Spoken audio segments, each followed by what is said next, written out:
Hello friends, welcome to DC training Pratapgarh Uttar प्रदेश।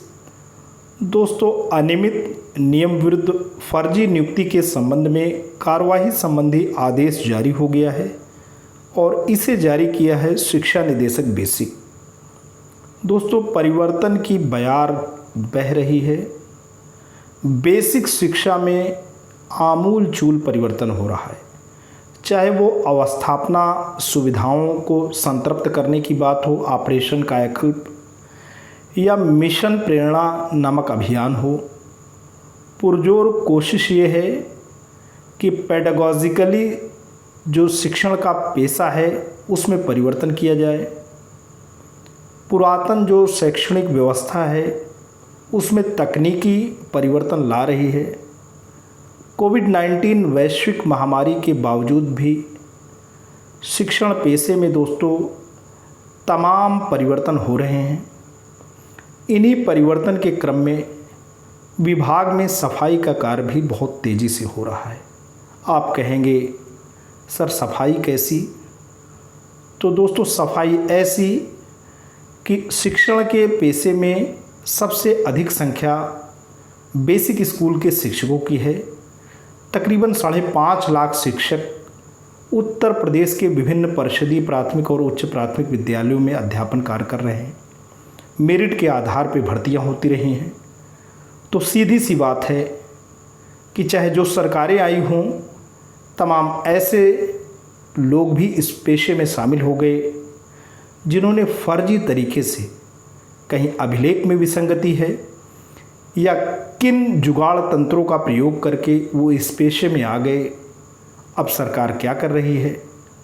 अब सरकार सभी के अभिलेखों का सत्यापन कर रही है, उसे मानव संपदा पोर्टल पे अपलोड कर रही है। एक ही पैन नंबर पे कई जिलों में शिक्षक वेतन लेते हुए पाए गए हैं। पैन और आधार दोनों को देखा जा रहा है, खाते भी खंगाले जा रहे हैं। अगर एक ही खाता संख्या पे कोई शिक्षक कहीं भी चिन्हित होता है तो उसे पकड़ लिया जा रहा है। कहीं टेम्पर्ड डिग्री की बात आती है, कूट रचित तरीके से डिग्री की बात आ रही है, उसको भी सत्यापन किया जा रहा है। न केवल खंड शिक्षा अधिकारी, जिला बेसिक शिक्षा अधिकारी, बल्कि पूरी की पूरा महकमा दोस्तों लगा है। एसआईटी की टीमें गठित हुई हैं जो कि ये देख रही हैं कि कौन शिक्षक फर्जी तरीके से नौकरी कर रहा है। उन्हें चिन्हित किया जा रहा है, उनके वेतन को रोका जा रहा है। जो पैसा उनको ऑलरेडी पेड किया जा चुका है उसकी वसूली के प्रावधान बनाए जा रहे हैं। तो यही है दोस्तों सफाई, और विभाग में ये बहुत तेज़ी से चल रहा है। तो आज एक नया आदेश उसी के क्रम में आया है और ये आदेश ये है कि अनियमित नियम विरुद्ध फर्जी नियुक्ति के संबंध में कार्रवाई होनी है, और ये कार्रवाई संबंधी आदेश जारी किया है शिक्षा निदेशक बेसिक ने। तो आते हैं, देखते हैं कि शासनादेश के आलोक में क्या महत्वपूर्ण बातें कही गई हैं। दोस्तों, ये लेटर आप देख सकते हैं, इसके प्रेषक हैं शिक्षा निदेशक बेसिक उत्तर प्रदेश, सेवा में जिला बेसिक शिक्षा अधिकारी समस्त जनपद उत्तर प्रदेश।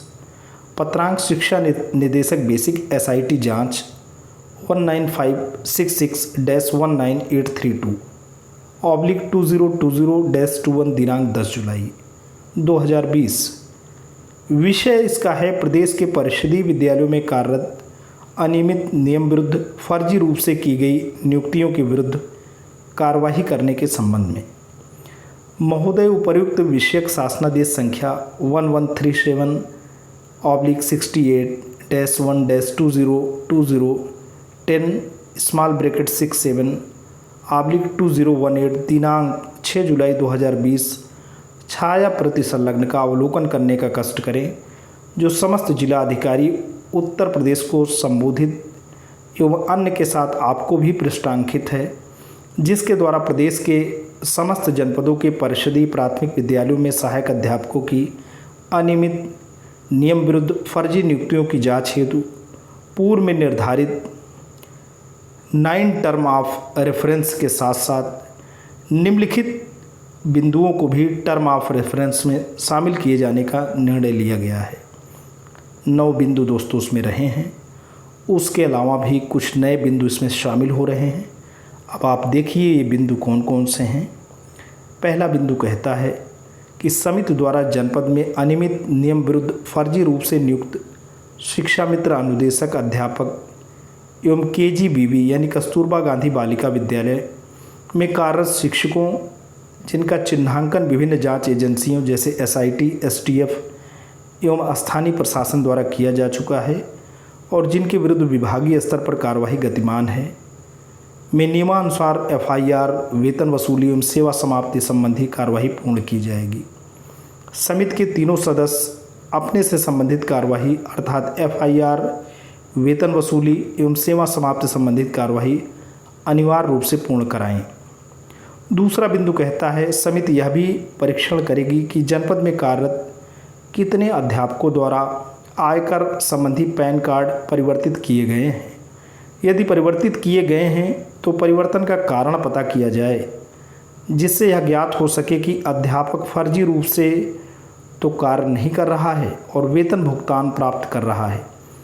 समिति यह भी परीक्षण करेगी कि जो अध्यापक जनपद में किसी अन्य जनपद से स्थानांतरित होकर योगदान किए हैं, उनके द्वारा सेवा अभिलेखों, बैंक खाता संख्या, पैन कार्ड, बैंक का नाम इत्यादि में कोई परिवर्तन तो नहीं किया गया है।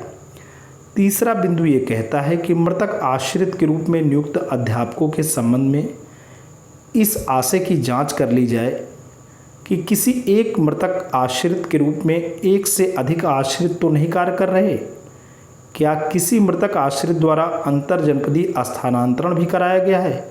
यदि हाँ, तो स्थानांतरण की अपरिहार्यता क्यों हुई? चौथा बिंदु कहता है कस्तूरबा गांधी बालिका विद्यालय में कार्यरत अंशकालिक शिक्षकों के अभिलेखों का भी सत्यापन किया जाए तथा इस तथ्य का विशेष ध्यान दिया जाए कि उनके द्वारा पूर्व में दी गई सूचना के संबंध में कोई परिवर्तन तो नहीं किया गया है, विशेष रूप से बैंक खाता संख्या, पैन कार्ड, बैंक का नाम इत्यादि के संबंध में। पांचवा बिंदु ये कहता है कि शिक्षा मित्रों के चयन संबंधी अभिलेख जो अनुमोदन हेतु ग्राम शिक्षा समिति के माध्यम से जिला बेसिक शिक्षा अधिकारी कार्यालय को प्रेषित किए जाते थे का भी परीक्षण किया जाए, जिससे स्पष्ट हो सके कि जिस अभ्यर्थी का शिक्षा मित्र के रूप में चयन किया गया था वही शिक्षा मित्र विद्यालय में वर्तमान में कार्यरत है अथवा नहीं। संबंधित शिक्षा मित्र के शैक्षिक एवं प्रशिक्षण संबंधी अभिलेखों का सत्यापन कराया गया है अथवा नहीं, इसका भी परीक्षण किया जाए। यदि सत्यापन नहीं कराया गया है तो तत्काल अभिलेखों का सत्यापन निर्गमन संस्था से कराया जाए।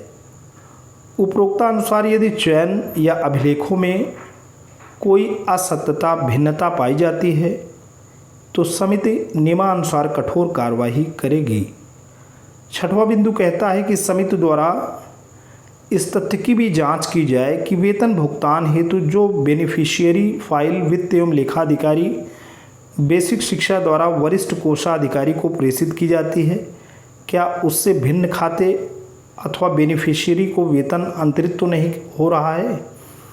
इसी प्रकार की अनियमितता प्रकाश में आने पर संबंधित लेखाधिकारी की जिम्मेदारी नियमानुसार तय किया जाना भी सुनिश्चित किया जाए। सातवां बिंदु कहता है कि जनपद में कार्यरत अध्यापकों, शिक्षा मित्रों, अनुदेशकों का मानव संपदा पोर्टल पर जो डेटा फीडिंग की जा रही उसका भी अनुश्रवण जनपदीय समिति द्वारा किया जाएगा और प्रत्येक अध्यापक, शिक्षा मित्र, अनुदेशक का संपूर्ण त्रुटि रहित डेटा फीड कराया जाना सुनिश्चित किया जाएगा। उपरोक्त के संदर्भ में ब्लॉक स्तर पर शिक्षकों द्वारा दिया गया कोई भी आवेदन वंचित न रह जाए, अन्यथा की स्थिति में संबंधित का उत्तरदायित्व निर्धारित किया जाए।